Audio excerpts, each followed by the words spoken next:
ഒരു ദൈവ പൈതലായിരിക്കുന്ന നിങ്ങൾ ഈ സന്ദേശം കേൾക്കേണ്ടതിന്റെ ആവശ്യകത വലുതാണ്.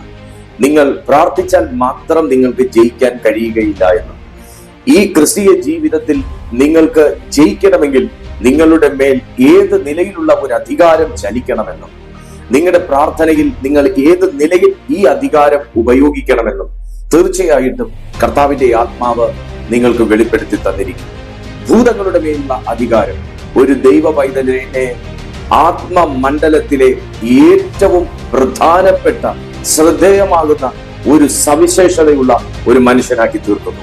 തീർച്ചയായിട്ടും ഈ അധികാരം നിങ്ങളുടെ അവസരങ്ങളെ, നന്മകളെ, ഐശ്വര്യത്തെ, ആത്മീയ ജീവിതത്തെ, തലമുറകളുടെ ഭാവിയെ, നിങ്ങൾ ഇന്ന് ഉപവസിക്കാൻ പോലും തിരഞ്ഞെടുത്തിരിക്കുന്ന ചില വിഷയങ്ങളുടെ മേലുള്ള വിടുതലിനെ പിടിച്ചുകൊണ്ടുവരുവാൻ, നന്മകളെ പിടിച്ചെടുക്കുവാൻ, നിങ്ങളുടെ മേലുള്ള വാഗ്ദത്തങ്ങളെ പിടിച്ചെടുക്കുവാൻ, നിങ്ങളുടെ മേൽ കിടക്കുന്ന നിയോഗങ്ങളുടെ കെട്ടുകളെ അഴിച്ചുവിടുവാൻ, നിങ്ങളിലൂടെ ചിലരെ പുറത്തു കൊണ്ടുവരുവാൻ പരിശുദ്ധാത്മാവ് ഉപയോഗിക്കാൻ പോകുന്ന ഒരു അധികാരമായിരിക്കും ഭൂതങ്ങളുടെ മേലുള്ള അധികാരം. ഇന്ന് വരെ നിങ്ങൾ അതിനെ ആഗ്രഹിച്ചിട്ടില്ലെങ്കിൽ, പ്രാർത്ഥിച്ചിട്ടില്ലെങ്കിൽ, ഈ സന്ദേശം നിങ്ങളെ ആ ഒരു അധികാരത്തിലേക്ക് നിങ്ങളുടെ ശ്രദ്ധയെ തിരിക്കാൻ പോകുകയാണ്. ഇത് വെറുതെ അല്ല, ഇത് ദൈവം ആഗ്രഹിച്ചിട്ട് നിങ്ങളോട് അറിയിക്കുന്ന ഒരു ദൈവിക അരുളപ്പാടാണ്. വിശ്വാസത്തോടെ, പ്രാർത്ഥനയോടെ ഈ ശുശ്രൂഷകളിലേക്ക് പ്രവേശിച്ചാലും അങ്ങനെ ഒരു അധികാരം ദൈവം നിങ്ങളുടെ മേൽ പകരാൻ പോകുന്നു. ഭൂതങ്ങളുടെ മേൽ നിങ്ങൾക്കൊരു അധികാരം ഉണ്ടായിരിക്കുക എന്ന് ഒരുപക്ഷെ നിങ്ങൾ ആഗ്രഹിച്ചിട്ടുണ്ടാകുകയില്ല. ദിവസവും പ്രാർത്ഥിക്കുന്ന നിങ്ങളുടെ ആഗ്രഹം എന്റെ പ്രാർത്ഥനകൾക്ക് മറുപടി ഉണ്ടാകണം എന്നായിരിക്കാം. ഞാൻ പ്രാർത്ഥിച്ചാൽ രോഗികൾ സൗഖ്യമാകണമെന്നും, ഞാൻ പ്രാർത്ഥിച്ചാൽ ചില വിഷയങ്ങൾക്കൊക്കെ വിടുതൽ ലഭിക്കണമെന്നുമൊക്കെ പ്രാർത്ഥിക്കുന്ന ഒരു വ്യക്തി എന്നുള്ള നിലയിൽ, ഒരു ദൈവ പൈതൽ എന്നുള്ള നിലയിൽ നിങ്ങളുടെ ആഗ്രഹമായിരിക്കാം. ഒരുപക്ഷെ നിങ്ങളൊരു ശുശ്രൂഷകനാണെങ്കിൽ, ഒരു പാസ്റ്റർ ആണെങ്കിൽ, നിങ്ങൾ ദൈവവേലയിൽ നിൽക്കുന്നൊരു വ്യക്തിയാണെങ്കിൽ തീർച്ചയായും നിങ്ങൾക്ക് എനിക്ക് ഭൂതങ്ങളുടെ മേൽ അധികാരം വേണം, എനിക്ക് രോഗികളെ സൗഖ്യമാക്കാനുള്ള വരം വേണം, എനിക്ക് പ്രവചിക്കാനുള്ള വരം വേണം, ഇതൊക്കെ നിങ്ങൾ ആഗ്രഹിക്കാൻ സാധ്യതയുണ്ട്. എന്നാൽ ഒരു സാധാരണ ഒരു വിശ്വാസിയെ സംബന്ധിച്ചിടത്തോളം, അല്ലെങ്കിൽ ഒരു ദൈവ പൈതലിനെ സംബന്ധിച്ചിടത്തോളം, ദീർഘസമയങ്ങൾ പ്രാർത്ഥിക്കുന്ന ഒരു വ്യക്തിയെ സംബന്ധിച്ചിടത്തോളം ഇങ്ങനൊരു അധികാരം എന്നിൽ ഉണ്ടാകണം എന്ന് എല്ലാവരും ആഗ്രഹിക്കാൻ സാധ്യതയില്ല. എന്നാൽ ഇന്ന് നിങ്ങളുടെ ചിന്തയിൽ, നിങ്ങളുടെ ആ ഒരു തോട്ട് പാറ്റേണിൽ ഒരു മാറ്റം വന്നേ മതിയാകുകയുള്ളൂ. അത് എന്തുകൊണ്ടാണ് എന്ന് വ്യക്തമാക്കുന്ന ഈ സന്ദേശം തീർച്ചയായിട്ടും നിങ്ങളുടെ ജീവിതത്തിൽ വലിയ ഒരു പ്രകാശമായിരിക്കും കൊണ്ടുവരാൻ പോകുന്നത്. ഇതൊരു വലിയ ഇൻസൈറ്റ് ആണ്, ഇതൊരു വലിയ ഐ ഓപ്പണിംഗ് ആയിരിക്കും. ഞാൻ ആഗ്രഹിക്കുന്നത് ഈ സന്ദേശത്തിന് നിങ്ങൾ ഇപ്പോൾ തന്നെ ഒരു ലൈക്ക് കൊടുക്കണം. ശേഷം നിങ്ങൾ ഈ സന്ദേശം വാച്ച് ചെയ്തതിന് ശേഷം എത്ര പേർക്ക് നിങ്ങൾക്ക് അയച്ചു കൊടുക്കാൻ പറ്റുമോ അത്രയും പേരിലേക്ക് മാന്യ സുഹൃത്ത് ഈ സന്ദേശം ഷെയർ ചെയ്ത് കൊടുക്കണമെന്ന് ഞാൻ ദൈവനാമത്തിൽ ഓർമ്മിപ്പിക്കുന്നു. എന്തെന്നാൽ ഭൂതങ്ങളുടെ മേലുള്ള അധികാരം അതൊരു ദൈവദാസനോ ദൈവദാസിക്കോ കർത്തൃവേലയിൽ നിൽക്കുന്ന ഒരു വ്യക്തിക്ക് മാത്രമാണ് എന്ന ഒരു സാധാരണ ചിന്ത ദൈവമക്കൾക്കിടയിലുണ്ട്. എന്നാൽ ഇന്ന് ദൈവത്തിന്റെ ആത്മാവ് അത് മാറ്റണം എന്ന് ഞാൻ ആഗ്രഹിക്കുകയാണ്. ദൈവത്തിന്റെ വചനം പറയുന്നത് ഇങ്ങനെയാണ്. മർക്കോസിന്റെ സുവിശേഷം 3-ാമത്തെ അധ്യായം അതിന്റെ 13-ാമത്തെ വാക്യത്തിൽ, പിന്നെ അവൻ മലയിൽ കയറി തനിക്ക് ബോധിച്ചവരെ അടുക്കൽ വിളിച്ചു. അവർ അവന്റെ അരികെ വന്നു. അവൻ തന്നോട് കൂടെ ഇരിപ്പാനും പ്രസംഗിക്കേണ്ടതിന് അയപ്പാനും ഭൂതങ്ങളെ പുറത്താക്കേണ്ടതിന് അധികാരമുണ്ടാകുവാനും 12 നിയമിച്ചു. അവൻ തന്നോട് കൂടെ ഇരിപ്പാനും പ്രസംഗിപ്പാനും ഭൂതങ്ങളെ പുറത്താക്കേണ്ടതിന് അധികാരമുണ്ടാകുവാനും. വളരെ ശ്രദ്ധേയമായ ഒരു വാക്കാണ്. യേശു അവരെ അടുക്കൽ വിളിച്ചു എന്നുള്ളതും, അവൻ തന്നോട് കൂടെ ഇരിക്കേണ്ടതിനും പ്രസംഗിക്കേണ്ടതിനും ഭൂതങ്ങളെ പുറത്താക്കേണ്ടതിനും ഒരധികാരം ഉണ്ടാകണം എന്ന് യേശു ആഗ്രഹിച്ചു എന്നുള്ളത്. ഈ സന്ദേശം നിങ്ങൾ വെറുതെ കേൾക്കുന്നതല്ല. നിങ്ങൾ ഈ സന്ദേശം കേൾക്കണമെങ്കിൽ ഈ വചനത്തിൽ പറയുന്നത് പോലെ ഒരു വിളി, നിങ്ങളുടെ മേൽ ഉണ്ടാകണം. 2, അവൻ തന്നോടുകൂടെ ഇരിപ്പാനും. ദൈവവേലയിൽ നിൽക്കുന്ന ഒരു വ്യക്തിയാണെങ്കിലും ക്രിസ്തീയ ജീവിതത്തിൽ വളരെ ഏറെ പ്രാർത്ഥിക്കുന്ന ഒരു വ്യക്തിയാണെങ്കിലും ഞാൻ നിങ്ങളോട് പറയുന്ന ഒരു കാര്യം എന്താണെന്ന് ചോദിച്ചു കഴിഞ്ഞാൽ, ഞാൻ ദൈവത്തോടുകൂടെ ഇരിക്കേണ്ടതിനും ദൈവം എന്നോടുകൂടെ ഇരിക്കേണ്ടതിനും ഒരു വരം ആവശ്യമാണ്. വചനം വ്യക്തമായി പറയുന്നു, അവൻ തന്നോട് കൂടെ ഇരിപ്പാനും. യേശു എന്റെ കൂടെ ഇരിക്കുന്നതിനും ഞാൻ യേശുവിന്റെ കൂടെ ഇരിക്കുന്നതിനും ഒരു വരം ആവശ്യമാണ്. അതൊരു കഴിഞ്ഞ ദിവസങ്ങളിൽ നാം ചിന്തിച്ചതുപോലെ അതൊരു ഡിവൈൻ ഓതറൈസേഷൻ ആണ്. അതൊരു ലീഗൽ ഓതറൈസേഷൻ ആണ്. അവൻ എന്നോടുകൂടെ ഇരിക്കുക, ഞാൻ അവനോടുകൂടെ ഇരിക്കുക. തിരുവചനത്തിൽ ഇങ്ങനെ ഒരു വാക്യമുണ്ട്, അവൻ എന്നോട് പറ്റിയിരിക്കുക, ഞാൻ അവനെ വിടുവിക്കും. അവൻ എന്റെ നാമത്തെ അറിയുകയാൽ ഞാൻ അവനെ ഉയർത്തും. ഒരു പ്രാർത്ഥിക്കുന്ന മനുഷ്യനെ സംബന്ധിച്ചിടത്തോളം ഒരു മനുഷ്യന്റെ ഉയർച്ചയും വളർച്ചയും സക്സസും ഡെലിവറൻസും ഗ്രോത്തും എല്ലാം തന്നെ ദൈവം എന്നോടുകൂടെ പറ്റിച്ചേർന്നിരിക്കുമ്പോഴും ഞാൻ ദൈവത്തോടുകൂടെ പറ്റിച്ചേർന്നിരിക്കുമ്പോഴും മാത്രം നടക്കുന്ന ഒരു പ്രോസസ്സാണ്. ഞാൻ ഇതിനകത്ത് ഈ വേർഡ് ഞാൻ കൈമാറിക്കൊണ്ടിരിക്കുമ്പോ എനിക്കൊരാശയം എൻ്റെ ഉള്ളിൽ ഇങ്ങനെ വരികയാണ്. എന്തുകൊണ്ടാണ് ഈ നാളുകളിൽ നിങ്ങളെ പ്രാർത്ഥനാ ജീവിതത്തിൽ നിന്ന് ഏറെ തള്ളി പുറത്തോട്ട് കൊണ്ടുപോകുന്നതെന്നും നിങ്ങളെ വിശ്വാസ ജീവിതത്തിൽ നിന്ന് ഏറെ തള്ളി പുറകിലോട്ട് കൊണ്ടുപോകുന്നതെന്നും നിങ്ങളെ വാഗ്ദത്വത്തോട് അടുക്കാറാകുമ്പോൾ നിങ്ങളുടെ ജീവിതത്തിൽ ഭയങ്കര വലിയ അറ്റാക്കുകൾ വരുന്നതിന്റെ കാരണമെന്നുമുള്ളത് ഇത് തന്നെയാണ്.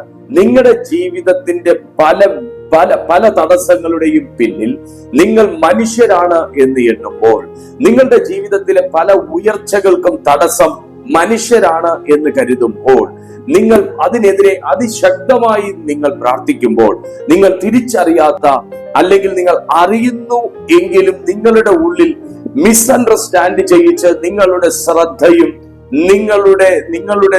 നിങ്ങളുടെ ഫോക്കസും ഒക്കെ എന്റെ വളർച്ചയ്ക്ക് തടസ്സം ഈ വ്യക്തിയല്ലേ, എന്റെ ഉയർച്ചയ്ക്ക് തടസ്സം ഈ കുടുംബമല്ലേ എന്ന് കൊണ്ടുപോകുന്നത് നിങ്ങൾക്കെതിരെ നിൽക്കുന്ന ദുരാത്മാക്കളുടെ ഭയങ്കര വലിയ ഒരു ട്രിക്കാണ്.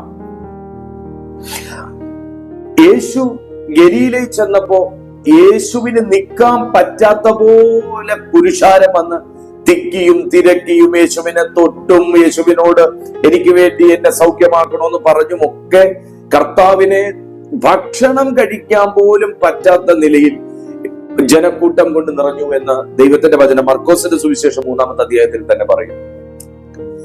ഇത് കാണുന്ന കർത്താവിന് മനസ്സിലായി, ജനത്തിന്റെ ഏറ്റവും വലിയ തകർച്ചയ്ക്കും രോഗത്തിനും പ്രതിസന്ധിക്കും ദാരിദ്ര്യത്തിനും വീഴ്ചയ്ക്കും എല്ലാം കാരണം ഭൂതങ്ങളാണ്.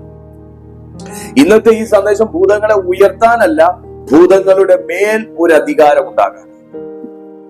ഹല്ലേലൂയ. ഞാൻ യേശുവിനെ ഉയർത്താൻ വിളിക്കപ്പെട്ട ഒരു വ്യക്തിയാണ്. പക്ഷേ കർത്താവ് പോലും തിരിച്ചറിയുന്നു, യേശുവിനെ ഉയർത്തുവാൻ വിളിക്കപ്പെട്ടവന്റെ മേൽ ഭൂതങ്ങളുടെ ഒരു അധികാരം വേണം. കാര്യം എന്നാന്ന് ചോദിച്ചാൽ, ഇല്ലെങ്കിൽ ഉയർത്താൻ വിളിക്കപ്പെട്ടവനെ കൂടെ അടിച്ചു താഴെയിടും. പ്രസംഗിക്കാനുള്ള വരം മാത്രം കൊടുത്താൽ പോരായിരുന്നു കർത്താവിന്.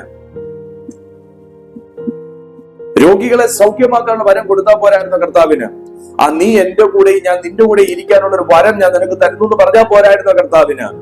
അവർ ഭൂതങ്ങളുടെ മേൽ അധികാരം ഉണ്ടാകണം എന്ന് യേശു ആഗ്രഹിച്ചു എന്നുണ്ടെങ്കിൽ, എഫേസ്യർക്ക് എഴുതിയ ലേഖനത്തിൽ പറയുന്നത് പോലെ നമുക്ക് പോരാട്ടമുള്ളത് ജഡരക്തങ്ങളോടല്ല, ചില വാഴ്ചകളോട്, അധികാരങ്ങളോട്, ഇരുട്ടിന്റെ ശക്തികളോട്, അന്ധകാരത്തിന്റെ പ്രഭുത്വ ശക്തികളോട്, സ്വർലോകങ്ങളിൽ വാഴുന്ന ദുഷ്ടാത്മ സേനയോട് ഏതൊരു ദൈവ പൈതലിനും പോരാട്ടമുണ്ട്. അവിടെ തന്നെയാണ് ഒരു അധികാരം ഞാനും നിങ്ങൾ ഉപയോഗിക്കേണ്ടതെന്ന് ദൈവത്തിന്റെ ആത്മാവ് ആഗ്രഹിക്കുന്നു. അപ്പോൾ നിങ്ങളുടെ ശ്രദ്ധ, എന്റെ ശ്രദ്ധ, എന്റെ വളർച്ചയെയും ഉയർച്ചയെയും ഇഷ്ടപ്പെടാത്ത ഈ മനുഷ്യനല്ലേ എന്ന് നമ്മുടെ ശ്രദ്ധയെ ആ നിലയിലേക്ക് ചിതറിച്ചു കൊണ്ടുപോകുന്നത് പോലും ഒരു ദുഷ്ടാത്മാവിന്റെ ഇൻഫ്ലുവൻസ് ആണ്. അതുകൊണ്ടത്രേ ഇന്നത്തെ ഈ സന്ദേശം നിങ്ങളെ ദൈവാത്മാവ് കേൾപ്പിക്കുന്നത്, നിങ്ങളുടെ മേൽ ഒരു അധികാരം ഉണ്ടാകണമെന്ന് ദൈവം ആഗ്രഹിക്കുന്നു. ലൂക്കോസിന്റെ സുവിശേഷം 10-ാമത്തെ അധ്യായം 19-ാമത്തെ വാക്യത്തിൽ കർത്താവ് പറയുന്ന ഒരു വാക്യം ഇങ്ങനെ, ശ്രദ്ധിക്കണം നിങ്ങൾ. ആ വാക്യം എന്താന്ന് വെച്ചാൽ നമ്മൾ പറഞ്ഞു വിടുന്ന ഒരു വാക്യമാണ്. പക്ഷെ വചനം പറയുന്നത് ഇങ്ങനെയാണ്: പാമ്പുകളെയും തേളുകളെയും ശത്രുവിന്റെ സകല ബലത്തെയും, എല്ലാ ബലത്തെയും തകർക്കാനുള്ള അധികാരം നിങ്ങൾക്കുണ്ടോ? എല്ലാ പ്രശ്നങ്ങളെയും സോൾവ് ചെയ്യാനുള്ള ഒരു അതോറിറ്റി നിങ്ങളുടെ മേലുണ്ടോ? ഞാൻ ഇങ്ങനെ ചോദിക്കുമ്പോഴായിരിക്കും നിങ്ങൾ ചിന്തിച്ചു തുടങ്ങുന്നത്, ശരിയാണല്ലോ, ഞാൻ പ്രാർത്ഥിച്ചാൽ ചിലപ്പോൾ രോഗി സൗഖ്യമാവും, പക്ഷെ ഭൂതങ്ങൾ പുറത്തു പോകുമോ? അപ്പോൾ എന്റെ അടുത്ത ചോദ്യം ഇങ്ങനെ ആയിരിക്കും: നിങ്ങൾ പ്രാർത്ഥിക്കുന്ന എല്ലാവർക്കും രോഗമാണോ, അതോ ചില രോഗത്തിന്റെ പിന്നിൽ ഭൂതങ്ങളാണോ? അപ്പൊ വീണ്ടും നിങ്ങൾ ചിന്തിക്കാൻ തുടങ്ങും, അത് ശരിയാണല്ലോ, അപ്പൊ എനിക്ക് രോഗിയെ സൗഖ്യമാക്കുന്ന ഒരു വരം മാത്രം മതിയോ? ദൈവമക്കളെ, നമ്മൾ വളരെ ഗഹനമായി പഠിക്കേണ്ടിയിരിക്കുന്നു. ക്രിസ്തീയ ജീവിതം, ആത്മീയ ലോകത്തെ നാം വളരെ ഗഹനമായി പഠിക്കേണ്ടിയിരിക്കുന്നു, വളരെ ബുദ്ധിയോടുകൂടെ പഠിക്കേണ്ടിയിരിക്കുന്നു. കാരണം സാത്താൻ വളരെ കൗശലത്തോടുകൂടെയാണ് കാര്യങ്ങൾ പ്ലാൻ ചെയ്യുന്നത്. വളരെ കൗശല ബുദ്ധിക്കാരനാണ് സാത്താൻ. അതുകൊണ്ട് ഒരു ആത്മീയ ഒരു ആത്മീയ വ്യക്തി എന്നുള്ള നിലയിൽ, ഒരു ദൈവ പൈതൽ എന്നുള്ള നിലയിൽ, യേശുക്രിസ്തുവിനെ രക്ഷകനും കർത്താവും സർവസ്വവുമായി സ്വീകരിച്ച ഒരു വ്യക്തി എന്നുള്ള നിലയിൽ നിങ്ങൾ ജ്ഞാനമുള്ള ഒരു വ്യക്തിത്വമായിരിക്കണം. ജ്ഞാനമുള്ള ഒരു വ്യക്തിത്വമായിരിക്കണം. നിങ്ങൾക്ക് അറിയാൻ കഴിയണം എന്താണ് ഈ സ്ട്രഗിൾസിന്റെ പിന്നിൽ എന്നറിയാൻ നിങ്ങൾക്ക് കഴിയണം. നിങ്ങൾക്ക് അതിന് സാധിക്കണം. അതിന് നിങ്ങളിൽ ഒരു അധികാരം ഉണ്ടാകണം. ശത്രുവിന്റെ സകല ബലത്തെയും ചവിട്ടുവാൻ ഞാൻ നിങ്ങൾക്ക് അധികാരം തരുന്നു എന്ന് പറയുമ്പോൾ നാം ഇതിനെ സ്പിരിച്വൽ റിലത്തിലേക്ക്, ഈ വേർഡിനെ നമ്മൾ അപ്ലൈ ചെയ്യണം. സ്പിരിച്വൽ റിലത്തിൽ, ആത്മീയ മണ്ഡലത്തിൽ ശക്തിയേക്കാൾ വലുത് അതോറിറ്റിയാണ്. മനസ്സിലാവുന്നുണ്ടോ നിങ്ങൾക്ക്? ശക്തിയേക്കാൾ വലുത് അതോറിറ്റിയാണ്. വചനം പഠിക്കുമ്പോൾ നമുക്ക് ഇങ്ങനെ കാണാൻ പറ്റും, ഭൂതങ്ങൾക്ക് ശക്തിയുണ്ട്, ഇരുട്ടിന്റെ ശക്തികൾ എന്ന് നമുക്ക് കാണാൻ പറ്റും. ഭൂതങ്ങൾക്ക് ശക്തിയുണ്ട്, പക്ഷേ അധികാരമില്ല. അവൻ ഒരു ട്രെസ്പാസറാണ് എന്ന് പറഞ്ഞാൽ അവൻ അനധികൃതമായി കടന്നു കയറുന്ന ഒരു സ്വഭാവമുള്ളവനാണ് സാത്താൻ, അല്ലെങ്കിൽ ദുരാത്മാക്കൾ, ദുർഭൂതങ്ങൾ. എന്നാൽ നമ്മുടെ ദൈവത്തിന് അങ്ങനെയല്ല. ദൈവത്തിന് അധികാരമുണ്ട്, ശക്തിയുണ്ട്. സാത്താനെ സംബന്ധിച്ച് അവൻ സ്വർഗത്തിൽ നിന്ന് വീണുപോയ ദൂതനാണ്. അവന്റെ സകല അതോറിറ്റിയും നഷ്ടമായി, അവന്റെ അധികാരം നഷ്ടമായി. അവൻ വെട്ടേറ്റ് വീണ ദുർഭൂതമാണ്, വെട്ടേറ്റ് വീണ ഒരു മാലാഖയാണ്, ഒരു ദൂതനാണ്, വെട്ടേറ്റ് വീണ ദൂതനാണ്. അവന്റെ കൂടെ കുറെ അനുയായികളും സ്വർഗത്തിൽ നിന്ന് പുറത്താക്കപ്പെട്ടു. പക്ഷെ അവർക്ക് ശക്തിയുണ്ട്. അവരുടെ തന്ത്രങ്ങൾ കൊണ്ട് അവർ ചില ശക്തികളൊക്കെ പല സ്ഥലങ്ങളിൽ കാണിക്കുന്നുണ്ട്. പക്ഷേ അവരൊരു ട്രെസ്പാസർ ആണെന്ന് മനസ്സിലാക്കുക. ഞാനൊരു കാര്യം നിങ്ങളോട് പറയും, നിങ്ങളുടെ വീട്ടിലും ഒരു ട്രെസ്പാസറായി അനധികൃതമായി കടന്നു കയറുന്നവനാണ് സാത്താൻ. എന്നാൽ ഒരു ദൈവ പൈതൽ കെട്ടി അടച്ച ഒരു തോട്ടമായി അവന്റെ വീടിനെ കൊണ്ട് നടക്കണമെങ്കിൽ അവന്റെ പ്രാർത്ഥനയിൽ വെളിപ്പെടേണ്ട ഒന്ന് ശക്തി മാത്രമല്ല, അധികാരം കൂടെയാണ്. എന്റെ കോമ്പൗണ്ടിൽ ഞാൻ അനുവദിക്കാത്ത ഒന്നും കടക്കുവാൻ പാടുള്ളതല്ല എന്ന ഒരു വാക്കിന് ഭയങ്കര അധികാരമാണ്. ആ വാക്ക് നിങ്ങളിൽ നിന്ന് പുറപ്പെടുന്നത് കേവലം നിങ്ങളുടെ ഒരു ശബ്ദത്തിലൂടെയോ ശബ്ദത്തിന്റെയോ ശരീരത്തിന്റെയോ ശക്തിയിലൂടെയോ അല്ല, പകരം ഒരു അധികാരത്തോടു കൂടെയാണ് പുറത്തു പോകുന്നതെങ്കിൽ നിശ്ചയമായിട്ടും അത് കെട്ടി അടക്കപ്പെട്ട ഒരു തോട്ടമായിരിക്കും. അപ്പോൾ മനസ്സിലാക്കുക, ഭൂതങ്ങൾക്ക് ശക്തിയുണ്ട്, പക്ഷേ ഒരു വിശ്വാസിക്ക് യേശുക്രിസ്തുവിൽ നൽകപ്പെട്ട അധികാരമുണ്ട്. ഒന്ന് ടൈപ്പ് ചെയ്തേ, ഞാൻ യേശുക്രിസ്തുവിനാൽ നൽകപ്പെട്ട അധികാരമുള്ള ഒരു വ്യക്തിയാണ്. നിങ്ങൾ പ്രഖ്യാപിക്കുക. നിങ്ങൾ വിശ്വാസമുണ്ടെങ്കിൽ നിങ്ങൾ താഴെ കമന്റ് ടൈപ്പ് ചെയ്താട്ടെ, ഞാൻ യേശുക്രിസ്തുവിനാൽ, എനിക്ക് യേശുക്രിസ്തുവിൽ നൽകപ്പെട്ട അധികാരമുണ്ട്, എനിക്ക് യേശുക്രിസ്തുവിനാൽ നൽകപ്പെട്ട അധികാരമുണ്ട്. അതുകൊണ്ടാണ് മത്തായി എഴുതിയ സുവിശേഷം 28-ാമത്തെ അധ്യായം 18-ാമത്തെ വാക്യത്തിൽ പറയുന്നത്, സ്വർഗത്തിലും ഭൂമിയിലും സകല അധികാരവും എനിക്ക് നൽകപ്പെട്ടിരിക്കുന്നു. ഇത് യേശു പറഞ്ഞതാണ്. ഈ അധികാരമാണ് ശിഷ്യന്മാർക്ക് ഉണ്ടാകണമെന്ന്, ഈ ഈ അധികാരമാണ് കർത്താവിൽ വിശ്വസിക്കുന്ന അങ്ങേക്കുണ്ടാകണമെന്ന്, താങ്കൾക്കുണ്ടാകണമെന്ന്, പ്രിയപ്പെട്ട സഹോദരൻ ഉണ്ടാകണമെന്ന്, കർത്തൃദാസിദാസൻ ഉണ്ടാകണമെന്ന് ദൈവത്തിന്റെ ആത്മാവ് ആഗ്രഹിക്കുന്നത്. അതുകൊണ്ടാണ് അവൻ അരികെ വിളിച്ചത്. ഇന്ന് ഈ സന്ദേശം കാണുവാൻ നിങ്ങളെ ദൈവമാണ് വിളിച്ചത്. ഇന്ന് ഈ ആലോചന നിങ്ങൾക്ക് കൈമാറുന്നത് ദൈവമാണ്. കാരണം നിങ്ങളുടെ പ്രാർത്ഥനയിൽ ചില ഭൂതങ്ങൾ പുറത്തു പോകാനുണ്ട്. നിങ്ങളുടെ വായിലൂടെ ഒരു അധികാരത്തിന്റെ കൽപ്പന പുറപ്പെടാനുണ്ട്. നിങ്ങളുടെ തലമുറകളുടെ ഭാവിയുടെ പിന്നിൽ നിൽക്കുന്ന തടസ്സത്തിന്റെ കാരണം ഭൂതങ്ങളാണെങ്കിൽ നിങ്ങൾ ശാസിക്കേണ്ടത് ഭൂതങ്ങളെയാണ്. അങ്ങനെ ഒരു അധികാരം നിങ്ങളുടെ പ്രാർത്ഥനയിൽ ഉണ്ടാകണം. ഭൂതങ്ങളുടെ മേലൊരു അധികാരം, നിങ്ങളുടെ നന്മകളെ തടയുന്ന ഇരുട്ടിന്റെ ശക്തികളോടൊരു അധികാരം, നിങ്ങളുടെ തൊഴിൽ മേഖലയിൽ വ്യാപിക്കുന്ന തിന്മയുടെ വ്യാപാര ശക്തികളോടൊരു അധികാരം, നിങ്ങളുടെ ബ്ലെസ്സിങ്സ് വൈകിപ്പിക്കുന്ന ഇരുട്ടിന്റെ ശക്തികളുടെ മേലൊരു അധികാരം, ദുർഭൂതങ്ങളുടെ മേലൊരു അധികാരം, നിങ്ങളെ എപ്പോഴും രോഗിയാക്കുന്ന തിന്മയുടെ മേലൊരു അധികാരം, നിങ്ങൾ അനാവശ്യമായി നിങ്ങളുടെ സമ്പാദ്യത്തെ നഷ്ടമാക്കി കളയുന്ന, നിങ്ങളുടെ സാമ്പത്തികത്തെ ചോർത്തിക്കളയുന്ന ആ ദുഷ്ടാത്മ വ്യാപാരത്തിന്റെ മേലൊരു അധികാരം ഉണ്ടാകണമെന്ന് ദൈവം ആഗ്രഹിക്കുന്നു. അത് വിശ്വസിക്കുകയും അതിനുവേണ്ടി ആഗ്രഹിക്കുകയും ചെയ്ത വ്യക്തിയാണെങ്കിൽ ഇപ്പോൾ തന്നെ താഴെ കമന്റ് ചെയ്താട്ടെ, യേശുവിന്റെ നാമത്തിൽ എന്നിൽ അങ്ങനെ ഒരു അധികാരം ഉണ്ടാകട്ടെ. ഹല്ലേലൂയ. യേശുവിന്റെ അധികാരത്തിന്റെ പ്രതിനിധികളാണ് വിശ്വാസികൾ. യേശു ക്രിസ്തുവിന്റെ അധികാരത്തിന്റെ പ്രതിനിധികളാണ് താങ്കൾ. ഒരു പ്രതിനിധിയാണ് താങ്കൾ. ഹല്ലേലൂയ. ഒന്ന് ടൈപ്പ് ചെയ്താട്ടെ, ഞാൻ യേശു ക്രിസ്തുവിന്റെ അധികാരത്തിന്റെ പ്രതിനിധി. ദൈവം അത് നിങ്ങളിലൂടെയാണ് അത് വെളിപ്പെടുത്താൻ ആഗ്രഹിക്കുന്നത്. എന്താണ് ഭൂതങ്ങളുടെ മേലുള്ള അധികാരം?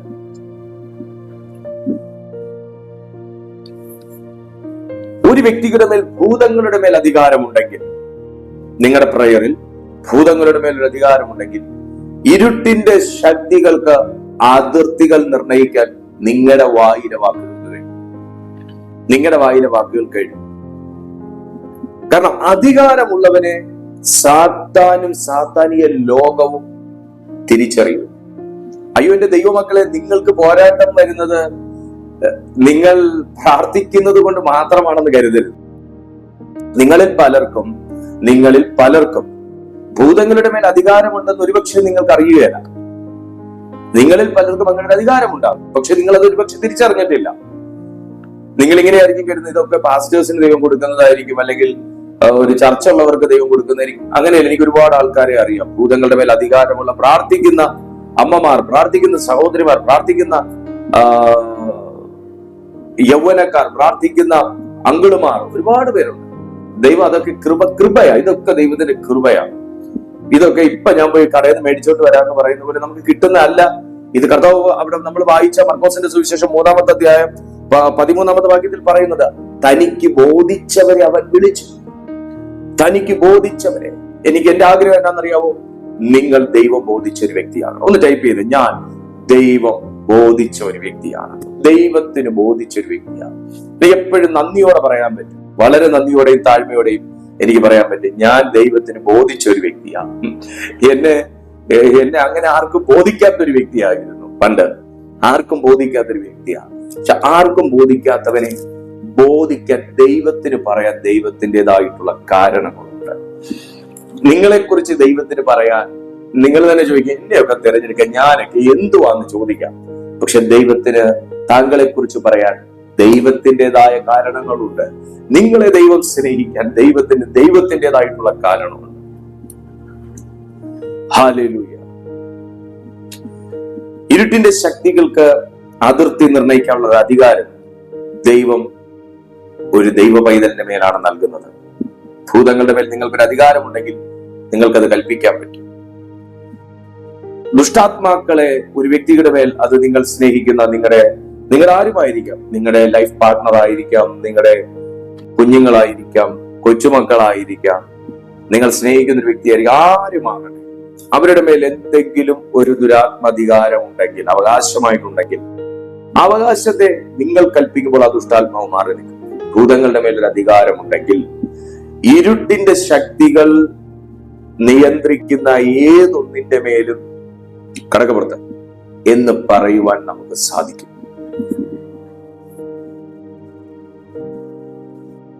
ഒരു ദൈവ പൈതലിന് നേരെ അറ്റാക്ക് വരുന്നത് എപ്പോഴും നമുക്ക് ഇങ്ങനെ പറയാൻ പറ്റും, അത് ആത്മീയാക്രമണമാണ്.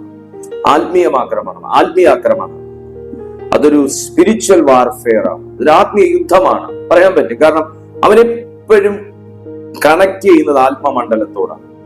അവന്റെ വാക്കുകൾ എപ്പോഴും പുറത്തു പോകുന്നത് ഒരു ഒരു ഒരു തോക്കിൽ നിന്ന് ബുള്ളറ്റ് പുറത്തു പോകുന്ന പോലെയാണ്. കാരണം അത്രയും വേഗതയായിരിക്കും, അത്രയും ഷാർപ്പായിരിക്കും, അത് അത്രയും ദുരാത്മശക്തികൾക്ക് പെയിൻ ആയിരിക്കും. അത് അവന്റെ ലെയറുകൾ കട്ട് ചെയ്തായിരിക്കും മുകളിലേക്ക് പോകുന്നത്. കാരണം പ്രേയർ എന്ന് പറയുന്ന ഒരു അതോറിറ്റിയിലാണ് നടക്കുന്നത്. പ്രേയർ എന്ന് പറയുന്നത് വെറുതെ ജൽപ്പനങ്ങളല്ല. ജൽപ്പനങ്ങൾ ദൈവം കേൾക്കുന്നില്ല, അറിയുന്നില്ല. ജൽപ്പനങ്ങളല്ല, അതൊരു ആത്മീയന്റെ ആത്മാവിൽ നിന്ന് പുറത്തു പോകുന്ന ബുള്ളറ്റുകളാണ്. അപ്പോൾ ആ ബുള്ളറ്റിന് അതിൻ്റെതായിട്ടുള്ള വെയിറ്റും അതിൻ്റെതായിട്ടുള്ള വേഗതയും അതിൻ്റെതായിട്ടുള്ള ലക്ഷ്യവും ഉണ്ടാകും. അത് സാധാരണ ലെയറുകൾ കട്ട് ചെയ്ത് അത് മുകളിലേക്ക് പോകുമ്പോൾ തീർച്ചയായിട്ടും ആ ലോകത്ത് നിന്ന് തിരിച്ചൊരാക്രമണം ഉണ്ടാകും. അതുകൊണ്ടാണ് പറയുന്നത്, പ്രാർത്ഥിക്കുന്നവന്റെ നേരെ പോരാട്ടങ്ങൾ സ്വാഭാവികമാണ്, പക്ഷെ അവൻ അത് പിടിച്ചു നിൽക്കാൻ തക്കവണ്ണം സ്വർഗീയ സുരക്ഷിതത്വം ദൈവം അവന് നൽകിയിട്ടുണ്ട്. അവനും അവന്റെ കൂട്ടാളികൾക്കും ദൈവം നൽകിയിട്ടുണ്ട്. സ്പിരിച്വൽ കവറിംഗ് ദൈവം നൽകിയിട്ടുണ്ട്. അപ്പോൾ ആത്മീയ ആക്രമണങ്ങളെ ചെറുക്കാനും നിർത്താനുമുള്ള അധികാരമുള്ളത് ഒരു പ്രാർത്ഥിക്കുന്ന ദൈവ പൈതലിനാണ്. Praise the Lord.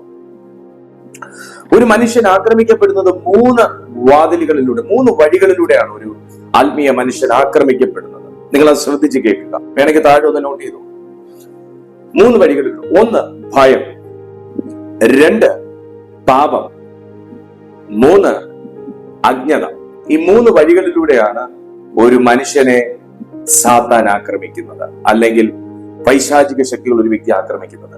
നിങ്ങൾക്ക് ഭൂതങ്ങളുടെ മേൽ അധികാരമുണ്ടെങ്കിലും, നിങ്ങൾക്ക് രോഗികളെ സൗഖ്യമാക്കാനുള്ള അധികാരമുണ്ടെങ്കിലും, നിങ്ങളൊരു ദൈവകൃപയിൽ ശുശ്രൂഷയിൽ നിൽക്കുന്ന ഒരു വ്യക്തിയാണെങ്കിൽ പോലും സാത്താൻ നിങ്ങളെ ആക്രമിക്കുന്നത് ഒന്നുകിൽ 3 വഴികളിലൂടെ, അല്ലെങ്കിൽ 3-ലേതെങ്കിലും ഒരു വഴികളിലൂടെ. അത് ഇതാണ്. 1 ഭയം, എനിക്കിത് ചെയ്യാൻ കഴിയും, എനിക്ക് അങ്ങനെയാകാൻ കഴിയും, അയ്യോ എനിക്ക് എന്താ ഇങ്ങനെ, പല രീതിയിലുള്ള ഭയം, ഫിയർ. ആദ്യത്തെ ഓപ്പൺ ഡോറാണ്. 2 പാപം. അത് നിങ്ങൾ ഇനി എത്ര അധികാരമുള്ള വ്യക്തിയാണെങ്കിലും, നിങ്ങൾ ഈ എത്ര വലിയ ഭൂതങ്ങളെ ഇതിനു മുന്നേ പുറത്താക്കിയിട്ടുള്ള വ്യക്തിയാണെങ്കിലും, എത്ര അത്ഭുതങ്ങൾ നിങ്ങളുടെ പ്രാർത്ഥനയിലൂടെ നടന്നിട്ടുള്ള ഒരു വ്യക്തിയാണെങ്കിലും, നിങ്ങൾ പാപത്തിന് കമ്മിറ്റഡ് ആണെങ്കിൽ, നിങ്ങൾ സിന്നുമായി കമ്മിറ്റ് ചെയ്യുകയാണെങ്കിൽ, കോംപ്രമൈസ് ചെയ്യുകയാണ്, നിങ്ങളുടെ അധികാരം വീക്കാക്കും, നിങ്ങളുടെ അതോറിറ്റി വീക്കാക്കും. ഒറ്റയടിക്കല്ല, ക്രമേണ അത് വീക്കായിക്കൊണ്ടിരിക്കും. പിന്നെ കാര്യങ്ങൾ ഏക്കാതെ വരും. പിന്നെ മെഡിസിൻ കഴിച്ചാൽ ഏക്കാണ്ട് വരും എന്ന് പറയുന്ന പോലെ ഏക്കാണ്ട് വരും. 3-ാമത്തെ കാര്യം അജ്ഞത, അറിവില്ലായ്മ. ആത്മമണ്ഡലത്തെ കുറിച്ചുള്ള അറിവില്ലായ്മ, ദൈവവചനത്തെ കുറിച്ചുള്ള അറിവില്ലായ്മ, ഇതൊക്കെ. അതുകൊണ്ടാണ് ഹോശേയുടെ പുസ്തകം 4-ാമത്തെ അധ്യായം 6-ാമത്തെ വാക്യത്തിൽ പറയുന്നത്, എന്റെ ജനങ്ങൾ അറിവില്ലായ്മ കൊണ്ട് നശിക്കുന്നു. അപ്പൊ അറിവ് എന്ന് പറയുന്നത് അത് കേവലം ഇന്ന് പെട്രോളിന്റെ വില എത്രയാണ്, 10 വർഷം കഴിയുമ്പോൾ നമ്മുടെ സാമ്പത്തിക സ്ഥിതി ഏത് അവസ്ഥയിലാകും തുടങ്ങിയ ആ അറിവുകളെ കുറിച്ചല്ല ഈ പറയുന്നത്. ഈ അറിവ് എന്ന് പറയുന്ന ആത്മലോകത്തിൽ അനുനിമിഷം മാറിക്കൊണ്ടിരിക്കുന്ന കാര്യങ്ങളെ കുറിച്ചുള്ള അറിവുകൾ ഒരു മനുഷ്യന്റെ സ്പിരിറ്റിൽ ഉടനെ അപ്ഡേറ്റ് ആയിരിക്കണം. അതാണ് അറിവ് എന്ന് പറയുന്നത്. ദൈവിക കാര്യങ്ങളെ കുറിച്ചുള്ള അറിവിനെയാണ് അത് പറയുന്നത്. ഒരു വിശ്വാസിക്ക് എന്തിനാണ് ഈ അധികാരം ആവശ്യം, അല്ലെങ്കിൽ ഭൂതങ്ങളുടെ മേലുള്ള ഒരു അധികാരം എന്തിനാണ് ഒരു വിശ്വാസിക്ക് ആവശ്യം? എഫേസ്യർക്ക് എഴുതിയ ലേഖനം 6:12. അത് നമ്മുടെ പോരാട്ടം മാംസരക്തങ്ങളോട് അല്ലാത്തത് കൊണ്ട്. മാംസരക്തങ്ങളെ പോലും എനിക്കും നിങ്ങൾക്കും എതിരായി തിരിക്കുന്നത് ഒരു പൈശാചിക ലോകമാണ് എന്നുള്ളത് കൊണ്ടും, ആ ലോകത്തിലേക്ക് കടന്നു പോകുവാൻ എനിക്ക് എന്റെ ഈ ശരീരം മാത്രം പോരാ, അല്ലെങ്കിൽ എന്റെ ശരീരം കൊണ്ട് പോകാൻ സാധിക്കത്തില്ല. പകരം എനിക്ക് അതിന് വേണ്ടുന്ന, എനിക്ക് വഹിച്ചു കൊണ്ടുപോകാൻ കഴിയുന്ന മറ്റൊന്ന് ആവശ്യമാണ്. അതാണ് ദൈവിക അധികാരം. എന്റെ വാക്കുകളെ വഹിച്ചു കൊണ്ടുപോകാൻ ഒരു അധികാരം ആവശ്യമാണ്. എന്റെ ഉദ്ദേശങ്ങളെ വഹിച്ചു കൊണ്ടുപോകാൻ, ഇപ്പൊ ഒരു യുദ്ധത്തിന് പോകാൻ സൈനികന് യുദ്ധവിമാനം ആവശ്യമാണ് എന്നതുപോലെയാണ്. ഒരു യുദ്ധത്തിന് ഞാൻ പോകുമ്പോൾ അധികാരമില്ലാത്തവനാണ് പോകുന്നതെങ്കിൽ, ആയുധമില്ലാത്ത സൈനികനെ പോലെയും ഇത് വഹിച്ചുകൊണ്ട് പോകാൻ എനിക്കൊരു അധികാരമില്ല എന്നുണ്ടെങ്കിൽ, വിമാനമില്ലാത്ത ഒരു പട്ടാളക്കാരനെ പോലെ ഇരിക്കും. Hallelujah, praise to be Jesus. അപ്പോൾ എനിക്ക് അധികാരമാണ് എന്റെ ശബ്ദത്തെയും എന്റെ ഉദ്ദേശങ്ങളെയും വഹിച്ചുകൊണ്ട് ആ ദുരാത്മ ലോകത്തേക്ക് ചെന്ന് എനിക്ക് ആവശ്യമാകുന്ന ഒരു വിടുതൽ പിടിച്ചെടുക്കുന്നത്. കാരണം ദൈവമക്കളെ, നമുക്ക് ഈ ഭൂതങ്ങളുടെ മേലൊരു അധികാരം വേണമെന്ന് പറയാൻ കാരണം പല കുടുംബ കലഹങ്ങളുടെ കാരണവും, ഞാൻ തുടക്കത്തിൽ പറഞ്ഞ പോലെ സാമ്പത്തിക തകർച്ചയുടെ കാരണവും, അനുഗ്രഹിക്കപ്പെടാത്തതിന്റെ കാരണവും, ആത്മീയ ജീവിതത്തിൽ മങ്ങലും താല്പര്യക്കുറവും ഒക്കെ വരുന്നതിന്റെ കാരണവും, മാനസിക പീഡനത്തിന്റെ കാരണവും, ആത്മീയ തടസ്സങ്ങളുടെ കാരണവും എല്ലാം ഭൂതങ്ങളുടെ പ്രവൃത്തികളാണ്. ഭൂതങ്ങളുടെ പ്രവൃത്തികളാണ്. യേശുവിന്റെ ശുശ്രൂഷയിലെ പ്രധാന ഭാഗമാണ് അപ്പോസ്തല പ്രവൃത്തി 10:38 കാണുന്നത്. കാരണം എന്നാണ്? കർത്താവ് ചെയ്ത യേശുവിന്റെ മിനിസ്ട്രിയിലെ 3 പ്രധാന കാര്യങ്ങൾ ഇത് തന്നെയായിരുന്നു. എന്തെന്നറിയാമോ? 1 ടീച്ചിങ്, 2 ഡെലിവറൻസ്, 3 ഹീലിംഗ്. ഇത് 3 കർത്താവ് ചെയ്തത് ആദ്യം അവർക്ക് ടീച്ചിങ്, അറിവ് കൊടുത്തു. രണ്ടാമത് ഹീലിംഗ്, അവരെ സുഖപ്പെടുത്തി, അകത്തും പുറത്തുമുള്ള രോഗങ്ങൾ സുഖപ്പെടുത്തി ആ ടീച്ചിങ്ങിലൂടെ. 3 ഡെലിവറി. എന്താ ഡെലിവറി ചെയ്ത്? ഭൂതങ്ങളെ പുറത്താക്കി. ഹീലിംഗിന്റെ പുറകിലാണെങ്കിലും ഡെലിവറൻസിന്റെ പുറകിലാണെങ്കിലും എല്ലാം പ്രവർത്തിക്കുന്ന ഒരു തിന്മയുടെ ശക്തിയുണ്ട്. ഡെലിവറൻസ് ലഭിക്കേണ്ടത് ആ തിന്മയുടെ ശക്തികളിൽ നിന്നാണ്. ഹീലിംഗ് വേണ്ടത് ഒരു രോഗത്തിന്റെ പുറകിൽ നിൽക്കുന്ന ഒരു ദുരാത്മാവിൽ നിന്നാണ് ഡെലിവറൻസ് വേണ്ടത്. അപ്പൊ ഇതൊക്കെ കർത്താവ് അവരെ ബോധ്യപ്പെടുത്തിയിട്ടാണ്, പഠിപ്പിച്ചിട്ടാണ്, ദൈവരാജ്യത്തിന്റെ മർമ്മങ്ങളെ കുറിച്ച് പഠിപ്പിച്ചിട്ടാണ് അവർക്ക് കർത്താവ് സൗഖ്യം കൊടുത്തത്.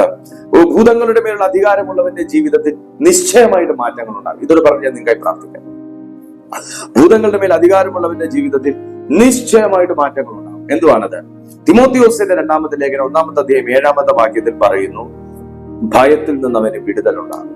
നിങ്ങളൊരു ഭയത്തിനകത്ത് തളയ്ക്കപ്പെട്ടിരിക്കുന്ന വ്യക്തിയാണെങ്കിൽ ഞാൻ നിങ്ങളോട് പറയട്ടെ, നിങ്ങളെ ഭയപ്പെടുത്താനല്ല, നിങ്ങളെ ഭയപ്പെടുത്തുന്ന ഒരു ഡിമോണിക് സ്പിരിറ്റ് ഉണ്ട്. അതിന്റെ മേൽ നിങ്ങൾക്ക് ഒരു അധികാരം എടുക്കാം. ആ ഭൂതങ്ങളുടെ മേലൊരു അധികാരം ഉണ്ടെങ്കിൽ എന്നെ എപ്പോഴും ഭയത്തിൽ കൊണ്ടുപോകുന്ന ദുരാത്മാവെ എന്നെ വിട്ടുപോകും എന്ന് പറയാം. 2-ാമത്തെ കാര്യം, നിങ്ങൾക്ക് സ്പിരിച്വൽ ഡിസേൺമെന്റ് വർദ്ധിക്കും. നിങ്ങളുടെ മനുഷ്യരുടെ പിന്നിൽ പ്രവർത്തിക്കുന്ന ആത്മാവിനെയും നിങ്ങളുടെ കറന്റ് സിറ്റുവേഷനിൽ നിങ്ങളുടെ ജീവിതത്തിൽ നടക്കുന്ന സ്പിരിച്വൽ അറ്റാക്കിനെയും നിങ്ങൾക്കറിയാനായി സാധിക്കും. കൊരിന്ത്യർക്ക് എഴുതിയ 1-ാമത്തെ ലേഖനം 12-ാമത്തെ അധ്യായം 10-ാമത്തെ വാക്യത്തിൽ അത് പറയുന്നുണ്ട്. 3-ാമത്തെ കാര്യം, യിശയ്യാവിന്റെ പ്രവചന പുസ്തകം 54:17 പ്രകാരം നിങ്ങൾക്ക് ദൈവം തന്നിരിക്കുന്ന കുടുംബത്തെ നിങ്ങൾക്ക് സംരക്ഷിക്കാൻ പറ്റും. കാരണം വചനം പറയുന്നു, നിനക്കെതിരായി ഉണ്ടാക്കിയ ഒരായുധവും ഫലിക്കത്തില്ല. കാര്യം എന്നാ? നിങ്ങളുടെ മേലൊരു അധികാരമുണ്ട്, പ്രൊട്ടക്ഷൻ ഉണ്ട്. അധികാരമുള്ളതിന് പ്രൊട്ടക്ഷൻ ഉണ്ട്. അടുത്ത കാര്യം, നിങ്ങളുടെ പ്രാർത്ഥന ശക്തമാകും. ഒരു സാധാരണ പ്രാർത്ഥന പോലും ആത്മമണ്ഡലത്തിൽ വലിയൊരു യുദ്ധമായി മാറുന്നത് അതോറിറ്റി തിരിച്ചറിഞ്ഞ് പ്രാർത്ഥിക്കുമ്പോഴാണ്. ഒരു സാധാരണ പ്രാർത്ഥന, ഒരു ബഹളങ്ങളും ഇല്ലാത്ത സാധാരണ പ്രാർത്ഥന പോലും ആത്മമണ്ഡലത്തിൽ യുദ്ധങ്ങളായി മാറുന്നത് നിങ്ങൾ അധികാരം അറിഞ്ഞ് പ്രാർത്ഥിക്കുമ്പോഴാണ്. അധികാരമുള്ളവനെ ഭൂതങ്ങൾ തിരിച്ചറിയുന്നു. ഞാൻ നേരത്തെ നിങ്ങളോട് പറഞ്ഞു. അപ്പോസ്തല പ്രവൃത്തി 19:15 ദുരാത്മാവ് സ്കേവയുടെ മക്കളോട് ചോദിക്കുന്നുണ്ട്, ഞാൻ യേശുവിനെയും അറിയുന്നു, ഞാൻ പൗലോസിനെയും അറിയുന്നു, നീ ആരാടാ എന്ന് ചോദിക്കുന്ന ഒരു ചോദ്യം പോലെ അധികാരമുള്ളവനെയാണ് സാത്താൻ അറിയുന്നത്. പ്രാർത്ഥിക്കാത്തവനെ സാത്താനും വേണ്ട, ദൈവത്തെ വിശ്വസിക്കാത്തവനെ സാത്താനും വേണ്ട. നമ്മൾ ചിലത് ചിന്തിച്ചിട്ടില്ലേ? ദൈവത്തെ വിശ്വസിക്കാതെ നടക്കുന്നവന്, ദൈവം ഇല്ല എന്ന് പറഞ്ഞ് നടക്കുന്നവന് എല്ലാം ഉണ്ട്.